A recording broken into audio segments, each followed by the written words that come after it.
Então, quando a gente pensa em desenvolver algum tipo de atividade ocupacional, um trabalho em si da massagem laboral, temos que ficar tendo esses riscos e os agentes, né? Falamos dos agentes de uma forma mais superficial, dos agentes físicos e químicos, os agentes biológicos que a gente estava conversando, que tem tudo a ver com a gente, com a nossa atividade ocupacional, né? Que são os que a gente chama dos seres vivos, né? Que podem estar presentes, esses riscos existem. Por isso que, para nós, né, é muito fácil de observar quando nós falamos de biossegurança. Agora, eu chamo a atenção para esse ponto que tem tudo a ver com a massoterapia, que é dos riscos o mais importante. Para nós, todos são importantes, mas nós temos que ficar bem atento ao que nós chamamos de risco ergonômico, quando nós falamos de agentes ergonômicos, certo? Os agentes ergonômicos, dos cursos que a gente capacita de análise ergonômica do trabalho, que a gente dá os cursos, a gente sempre desenvolve duas linhas de raciocínio, que é o quê? É que aonde existe uma atividade ocupacional, vai existir o risco ergonômico. Qualquer situação. Não, mas por que isso? Porque muitas vezes não todas as vezes, é uma pessoa que desenvolve alguma ação, algum movimento. É uma pessoa que pensa e raciocina. Lembra quando nós falamos que o trabalhador não tem treinamento, o trabalhador tem capacitação, ele tem que ser capaz de desenvolver uma atividade e não única e exclusivamente reproduzir um gesto. Quanto mais um trabalhador reproduz um gesto sem pensar no gesto, maior é o risco ergonômico dele para uma lesão física, biomecânica. Quanto mais for um trabalho intelectual, como a gente diz, maior é o risco ergonômico dele, da outra linha de pensamento, que é isso, que é a saúde mental. Quando nós falamos de saúde mental, nós estamos falando de ergonomia. Por isso que, quando nós falamos de ergonomia, nós estamos falando com duas linhas de pensamento muito importantes, a biomecânica em si, né, e o subjetivo que a gente fala, que é a saúde mental, que é o quê? É o pensar de tudo isso. Então, se a gente for, vamos pegar para pensar, todas as atividades que a gente desenvolve, quer queira, quer não queira, existe o risco ergonômico. Ah, não, é só um vendedor de loja. Não tem risco ergonômico. É um dos que mais tem. Florianópolis, o que mais adoece, a grande Florianópolis, primeiro é a construção civil, e segundo, o comércio, atendimento ao público externo. O que significa isso? Significa que, além de ter os movimentos repetitivos, de dobrar uma roupa, de guardar um produto, e assim sucessivamente, existe também o conversar, isto é, a relação interpessoal com outras pessoas. Isso é um risco ergonômico evidente, irritabilidade, estresse, né? A depressão, estado depressivo, que pode. Então, a gente tem que estar atento a tudo isso. E isso nós temos que pensar, que é muito íntimo com a massoterapia, de que muitas vezes quem trabalha em telemarketing não é o esforço repetitivo em si que vai dar as tendinitezinhas que adoecem mais. Não é. É a saúde mental. Isso é ergonomia. Então, existe uma linha dentro do pensamento da ergonomia, que é uma parte física da engenharia, da fisioterapia, que a gente batalha bastante sobre medidas e alturas e tal, é uma coisa. Número de repetições. E a outra é a psicologia. É o serviço social, que é o quê? Que é as relações interpessoais que adoecem. Então, a ergonomia é muito grande, muito ampla. Aí que está o olhar clínico, que a gente fala, do ambiente de trabalho, tentar observar as atividades que são desenvolvidas, da ergonomia que a gente chama de processo de organização do trabalho, como esse trabalho está sendo organizado, e eu tenho que ter atenção para isso. Qual que é a minha percepção como agente de saúde para que modifique essa realidade social, faça com que esse trabalhador se empodere, dizendo assim, opa, peraí, eu tô me estressando demais no meu trabalho. O risco ergonômico existe. Aí eu vou lá, executo planos de ação naquele grupo específico, faço o antes e o depois, como te disse, e observa se houve uma relação. Mas, se não modificar esse processo de trabalho, outras pessoas vão adoecer e essa pessoa vai continuar adoecendo. Mesmo que exista medidas de controle, entre elas a massagem laboral. E a modificação do processo do trabalho é muito íntimo quando nós falamos de ergonomia. Como é feito? Qual é a forma que é feito? Né? É o que a gente chama de trabalho prescrito e o trabalho real. Isto é, qual que é a prescrição do trabalho? Dobrar aquela roupa, é uma coisa. E como ela vai dobrar esta roupa? Né? Então, a gente tem que levar em consideração a saúde mental dessa pessoa. Então, por isso que o massoterapeuta ele tem um papel muito importante na massagem laboral. Em que sentido? Em sentido de pensar no todo, pessoa, relação com o universo, física, questão bem biomédica, uma questão social do relacionamento, daquele ambiente de trabalho, e segundo, modificar essa realidade. Então, por isso que como o massoterapeuta tem a questão do toque, isto é, a questão de estreitar vínculo com muita facilidade, de uma forma geral, né, com os nossos trabalhadores, nesse caso, né, os trabalhadores, ela é muito interessante observar essa linha. Então, a parte da ergonomia é a parte mais interessante.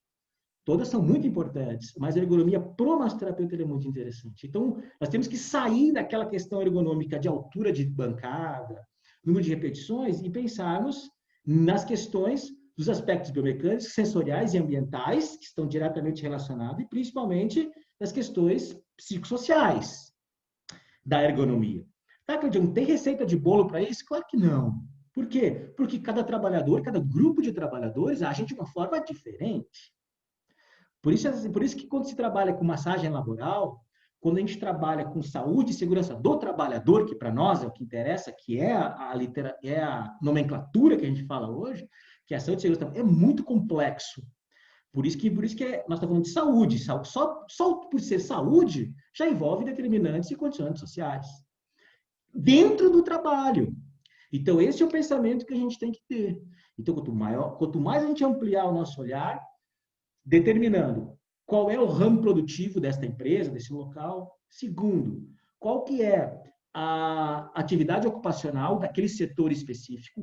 Terceiro, o que mais adoece. E quarto, como é que eles executam as tarefas, as atividades ocupacionais durante sua jornada de trabalho.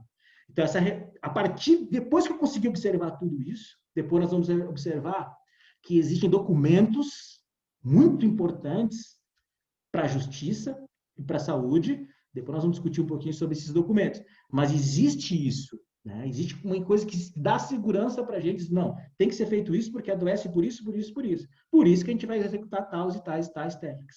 Mas como é que eu vou fazer? Sensibilizar e fazer com que haja uma modificação cultural do empregador, por exemplo, de que saúde e segurança se investe, não é? Nunca foi gasto, sempre foi investimento.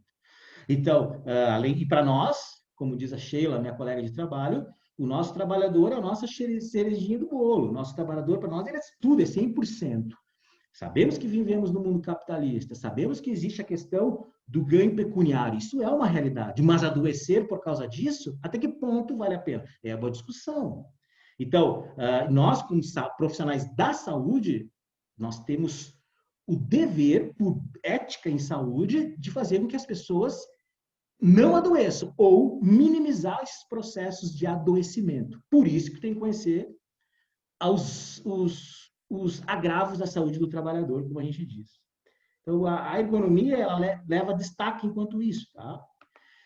E os agentes mecânicos, os riscos mecânicos que a gente fala, são os riscos de acidente. Esses são mais evidentes de se observar, né? Que são os arranjos fins, as ferramentas, né? Transporte, eletricidade, sinalização. Então, existe uma série de processos que são bem relevantes, né? Quando a gente fala de fiação exposta e tal. Então, tem uma figurinha ali da empilhadeira, ali, uma empilhadeira empilhando a outra empilhadeira, né? Então, a gente consegue observar bem o risco de acidente, ele é altíssimo, né? Quando a gente fala nesse sentido. Então, a empilhadeira é para empilhar, ela não é elevador. Então, existe uma série de situações. Nós temos que observar todas as nuances do que realmente estão acontecendo. Para nós, temos que observar todas as condições, mas, sem dúvida, dos agentes, né, dos riscos, desculpe, os riscos ergonômicos, eles são os mais importantes para a gente, né, quando a gente fala, mas a gente tem que estar atento a todos eles, né.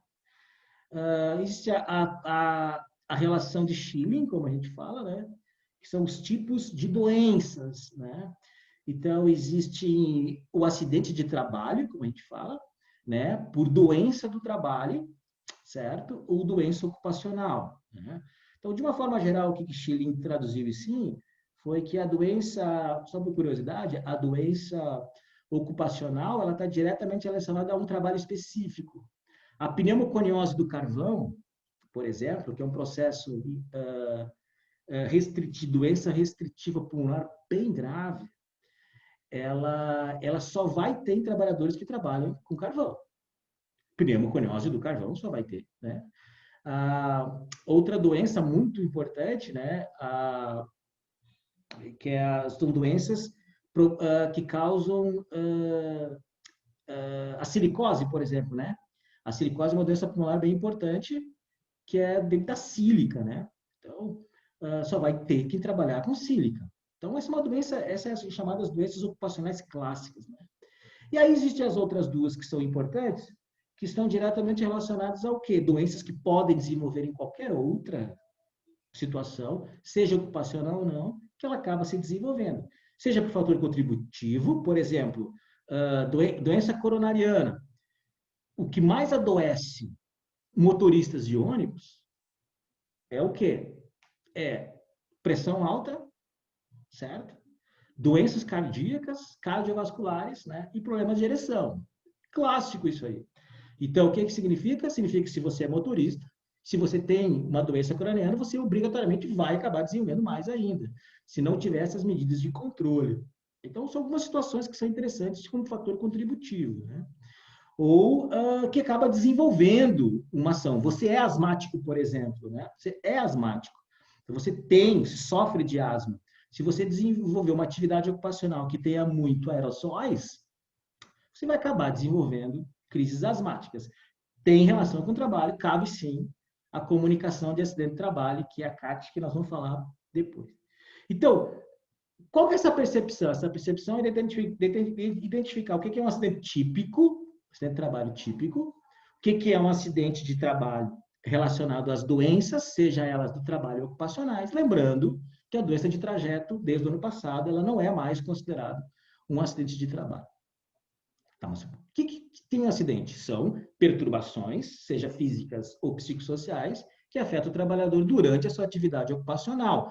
Quem é que determina isso? O local onde ele está, onde ele desenvolve a sua atividade. Quanto mais itinerante for, quanto mais em movimento for, pior vai ser, certo? A própria Constituição Civil, ela é muito regrada das suas normas regulamentadoras, né, da Constituição Civil. Porém, ela está sempre em transformação. Hoje a Constituição Civil é um jeito, num prédio, amanhã vai estar em outro. Então, ela está sempre. Então, os riscos são muito grandes. O motoboy, que já falamos antes, né, é difícil observar.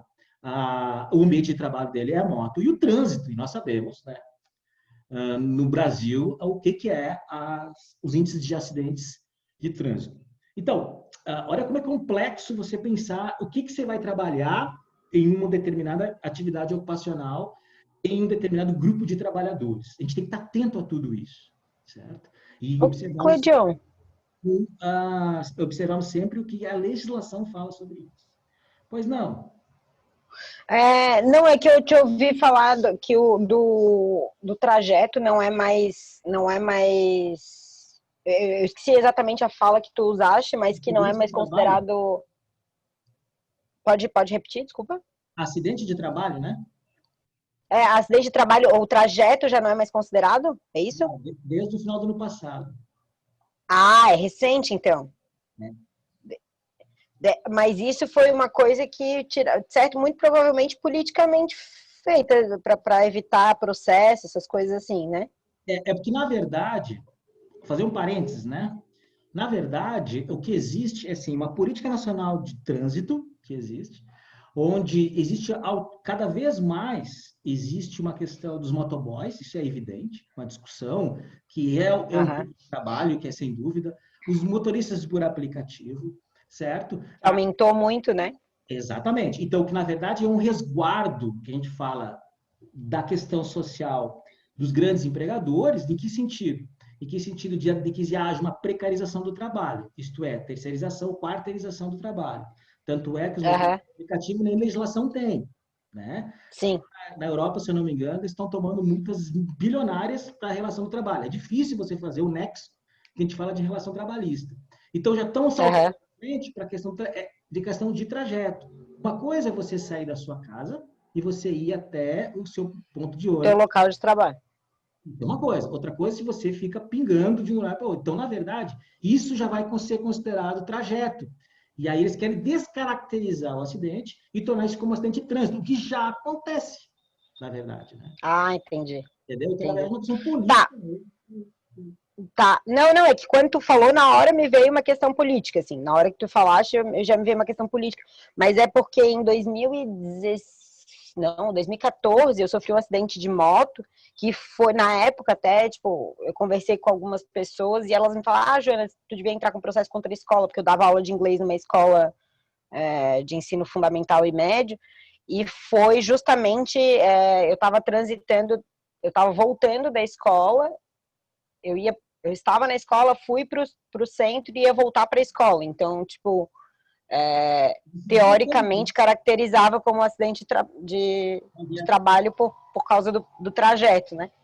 Aí, na época, algumas pessoas me sugeriram, Jana, por que tu não entra com o processo? Porque logo depois não, mas sei lá, uns 6 meses depois eu fui demitida dessa escola, entrei com um processo trabalhista contra eles porque eles me demitiram durante o período de férias, que é proibido por lei, né? Legal. E aí algumas pessoas me falavam, por que tu não entrou também com um acidente de trabalho e tal? Eu disse, puta, mas isso já passou, tipo, não, né? Move on, né? Mas tipo, cabe vai pra frente. 5 anos, né? Você tem até São 5 anos? Mas para isso você tem que ter a de ocorrência e a comunicação do acidente de trabalho assinada por você mesmo ou por qualquer profissional de saúde. Ah, sim. Não, na verdade eu tô comentando isso mais porque por comentário, né? Nenhuma vontade. Para mim já passou, mas é porque assim, isso então, no caso, naquela época, entrava como acidente de se fosse hoje, então essa situação já não existiria, isso? Hoje ela já não cabe mais. Já não entra. É o que a gente chama de precarização do trabalho, né? É uma retirada de Entendi. direitos. Né? Isso já é uma cultura que está acontecendo já há um bom tempo no Brasil. Né? E está ficando cada vez mais a questão da retirada de direitos. Né?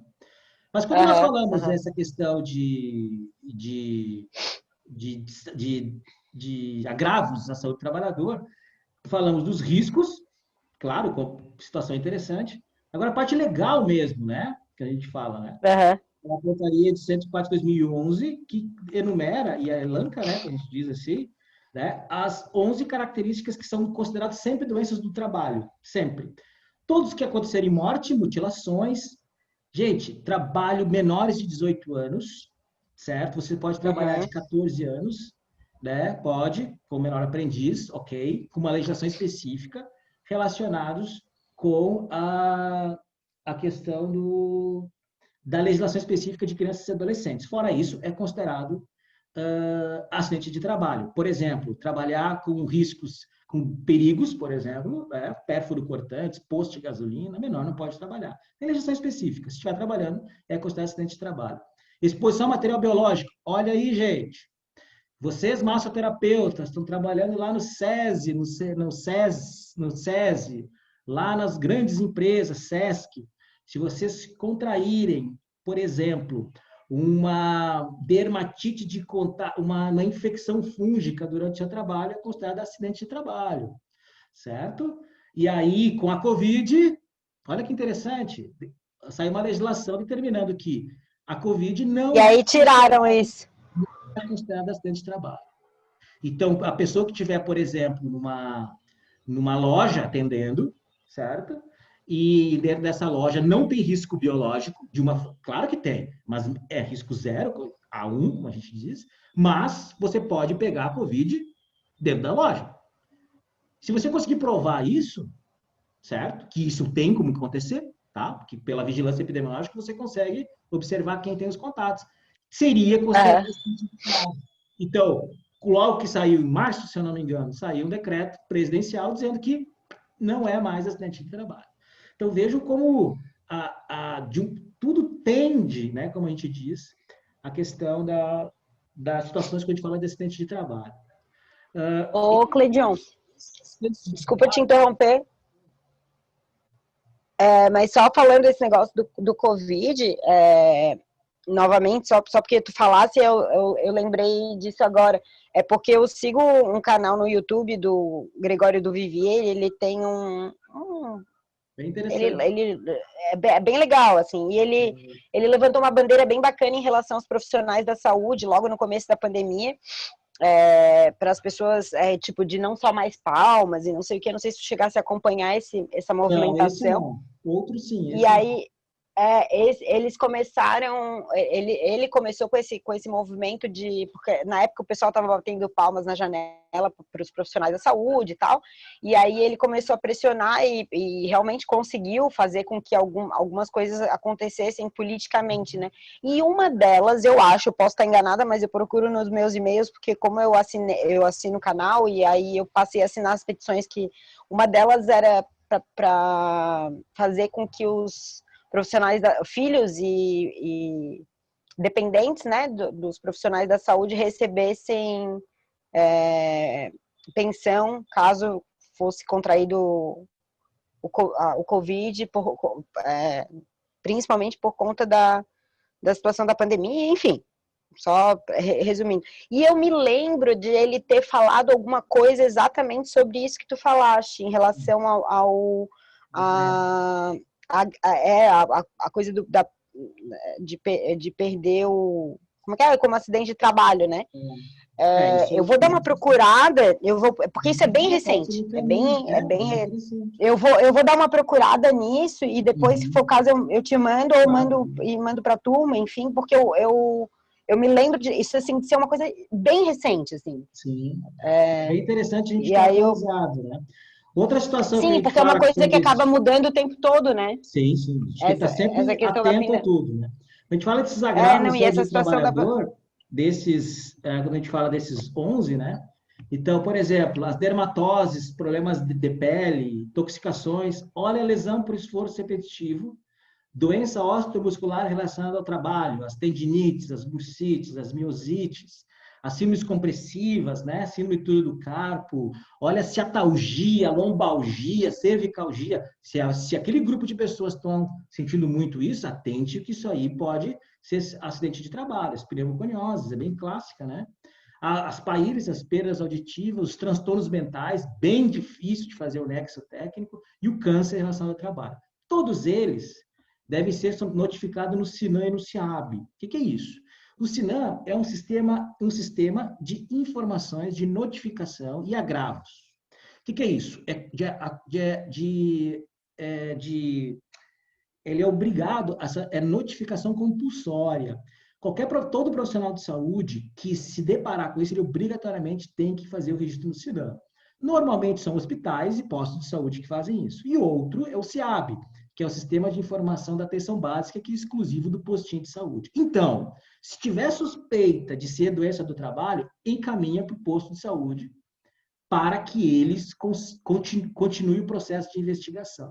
Então, essa atenção à saúde é muito importante. Mas eu chamo a atenção para o protocolo de Larry Dort. O que é o protocolo de Larry Dort? 2006. Eu acho que eu não encaminhei para vocês isso, tá? O protocolo de Larry Dort é um protocolo do Ministério da Saúde que saiu em 2006, que lista todas as doenças e as relações com o trabalho. Então, professor, tendinite de ombro, né? O pessoal da construção civil que trabalha, o pessoal que trabalha com construção civil que faz a parte do piso, né? Dor nas costas, lombalgia, hérnia de disco, carteiro, síndrome do piriforme. Então, existe essa relação íntima quanto a isso. É um livrinho, até eu não sei cadê o meu. É um livrinho cinza que se tem, mas isso tem o protocolo do Ministério, se quiser eu encaminho para vocês. Isso é muito importante, né? Mas eu chamo a atenção para vocês também, que ali você consegue ver. Qual é o seu trabalho? Eu trabalho como costureira. Você vai lá nesse protocolo, vai aparecer lá tendinite de ombro. Se tem tendinite, é doença do trabalho. tem que, além das nossas ações, nós temos de clássicas técnicas, como a gente diz, a gente tem que observar e dar os encaminhamentos necessários para esse trabalhador. Agora, essas são a questão da atenção básica e a questão da Política Nacional da Saúde e Segurança do Trabalhador de 2011, que esse decreto ele caiu, e aí o que vale, na verdade, são a Política Nacional de Atenção à Saúde do Trabalhador e Trabalhadora, que a gente vai discutir isso aí depois. Agora, em Santa Catarina, o que está sendo feito especificamente, né? Em 2012, inclusive, eu faço parte, tá? É a Frente Parlamentar de Saúde do Trabalhador. Então, dentro da LESC, existe uma comissão formada por... Ela é permanente, tá? E essa comissão permanente, ela tem como objetivo fomentar as ações em saúde e segurança do trabalhador. Isso começou desde 2012. Então, a gente está parado já há um ano, mais ou menos, que está parado as reuniões. Elas aconteciam reuniões mensais, uma vez toda sexta-feira, lá no Ministério do Trabalho. Bem interessante essas discussões relacionadas. E aí saiu um projeto de lei que está parado, de 2012, que eu acho fantástico, que é o quê? Você sabe que a educação infantil, por exemplo, ela tem a questão da educação no trânsito. Você vê as criancinhas brincando lá de carrinho, que tem que parar, não é isso? A gente chama de saúde e segurança no trânsito. Como é que você consegue modificar que as pessoas utilizem o trânsito pela educação? Então, esse projeto de lei de 2012, ele é bem interessante, ele está parado, tá? Ele é bem interessante que dispõe o que? A inclusão nos currículos das escolas de questão de lei, normas trabalhistas, prevenção de riscos, tudo isso que a gente está conversando aqui vai ser conversado, se tudo acontecer, com crianças. Porque são elas que, modificando essa realidade, esse pensamento social, que vai chegar lá na frente, vai ser um bom empregador, vai ser um trabalhador com empoderamento.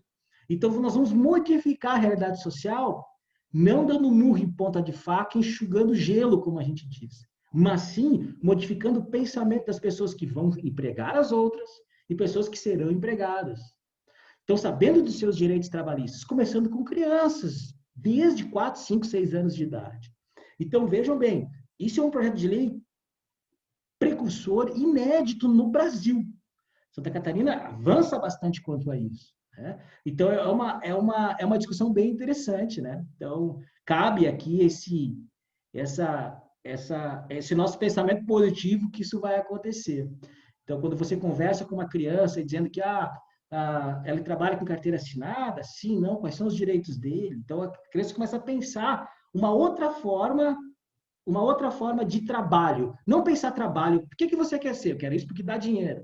Não, eu quero ser isso para modificar aquela realidade social. E aí nós não vamos ter tanta precarização do trabalho.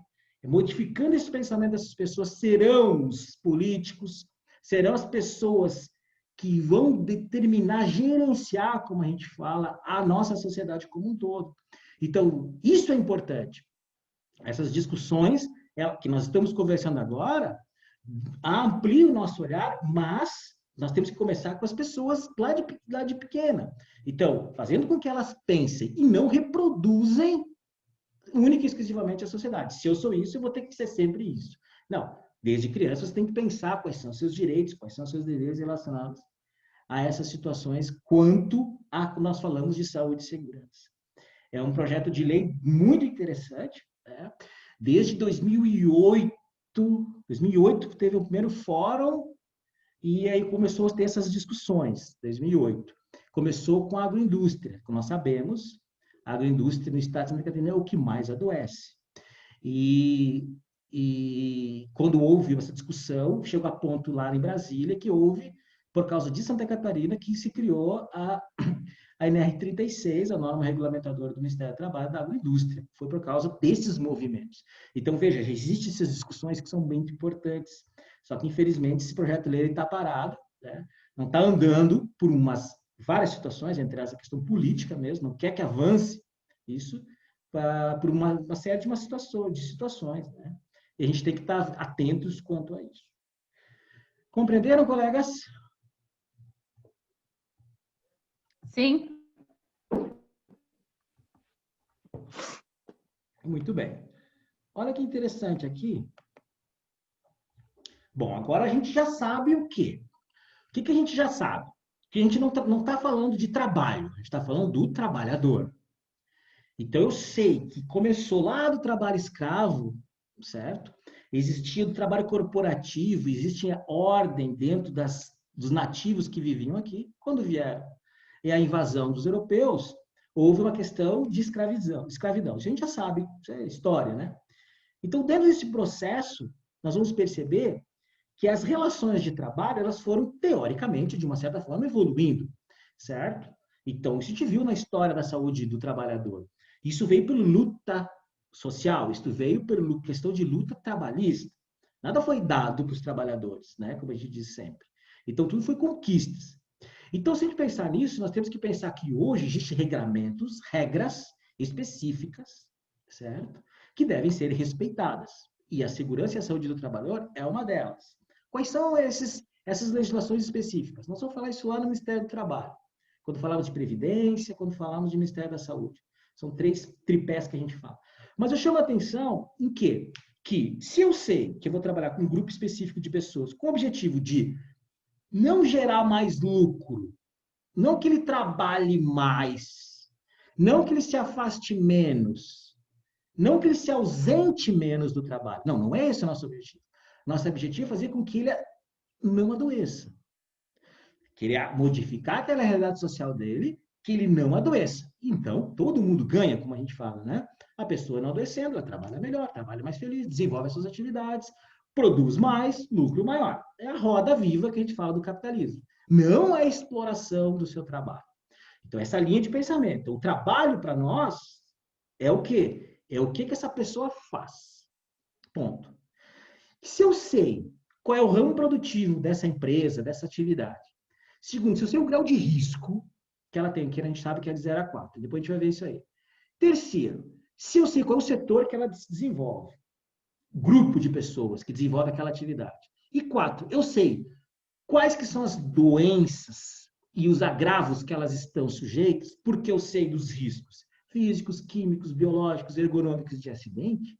Se eu tenho essa relação disso, eu tenho que criar mecanismos para que ela não adoeça. Mas caso ela adoeça, nós temos que dar assistência. Cabe não a massagem laboral da assistência.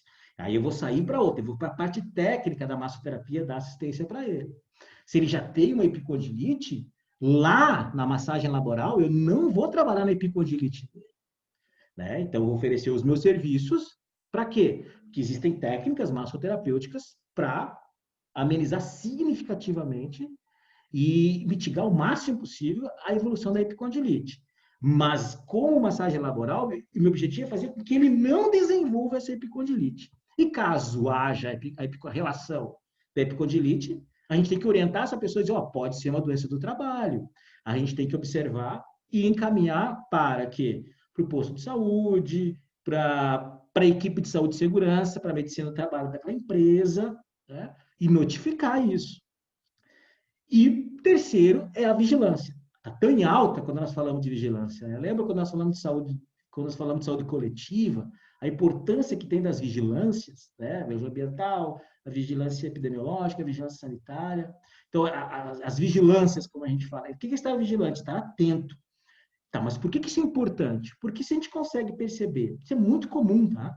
De chegar para a gente, lá num grupo de pessoas, todos eles estão se afastando por estarem tristes, por depressão, por exemplo. Tem alguma coisa errada, certo? Ah, não, ele é assim. Não, não, peraí. Como é que é o ambiente de trabalho? Vamos criar uma atividade lá de abertura de mente e tal.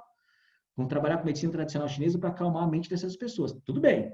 Agora, em processo de trabalho vai mudar? Então, tem que ser notificado isso. Isso é ser vigilante. Então, profissional de saúde, como nós somos, nós temos por obrigação estar atento e vigilantes a tudo que está acontecendo. Então, utilizar nossos meios técnicos para elaboração de planos de ação, ok, mas pensar no todo, na saúde coletiva, como a gente fala. É a proteção coletiva antes da questão proteção e intervenção individual. Essa é a linha de pensamento. Então, esse slidezinho aí, que a gente fala de saúde do trabalho, eu considero um dos mais, o último é o mais importante, mas esse aí é muito importante, a gente consegue compreender de tudo que a gente já vem discutindo, é o quê? É o que fazer. Como montar os planos para que a pessoa não adoeça, para que aquele grupo de pessoas não adoeça. Esse é o princípio. Depois que a pessoa adoeceu, depois que desenvolveu epicondilite, como nós sabemos, a epicondilite não tem cura. É uma degeneração angiofibroplástica. Acabou, o tendão você foi. Só piora. Tá? E daí? E daí ele vai trocar de trabalho, vai se afastar e tal, mas vai ficar com doença para o resto da vida. Se a gente não houver a modificação daquele processo de trabalho, outras pessoas desenvolverão aquela epicondilite. Então, essa é a linha de pensamento que a gente tem que ter. Então, criar mecanismos para amenizar e mitigar os agravos que a gente tem à saúde do trabalhador. Compreendidos? Sim. Sim. Dúvidas? Sim. Fala aí. Nossa, eu achei da parte que eu participei, porque eu acabei me atrasando de novo, eu achei bem esclarecedor, assim, alguns pontos, assim, principalmente porque eu já estava escrevendo aquele documento que tu mandaste, e eu estava pensando na justificativa, assim, como estava complicada a parte de escrever a justificativa. E aí, nossa, me deu uma clareada, assim. A justificativa é bem clara, isso vale para todos, né? Não existe a literatura que fala de massoterapia em saúde do trabalhador. Não existe. Só isso aí já é o suficiente como justificativa. Entendi. Só isso já é o suficiente. Isso já justifica o fato de eu estar pesquisando. Qualquer lugar, qualquer área. Não existe. Você vai encontrar a medicina, a fisioterapia, a psicologia direto. Mas a massoterapia, Mas massoterapia... não. Ô, Cleiton, e por que não tem? Ou, assim, porque, por exemplo, que às vezes eu tenho um pouco de birra, quando eu falo birra é mais no sentido ai, como é que eu falo? No sentido de que, porque eu já escrevi um TCC, então eu tenho uma noção disso. Toda vez que a gente pensa numa pesquisa, a gente acha que a gente está inventando a roda, né? Quando, na realidade, pelo menos o pesquisador tem um pouco essa pretensão na hora que ele escreve, independente de ser um TCC ou de ser um doutorado, que tem que ser um tema inédito, né? No caso do doutorado. Sim. Mas é sempre essa sensação de que, tipo, não, eu quero falar sobre isso porque isso não tem, as pessoas não falam sobre isso. Então, eu tenho um pouco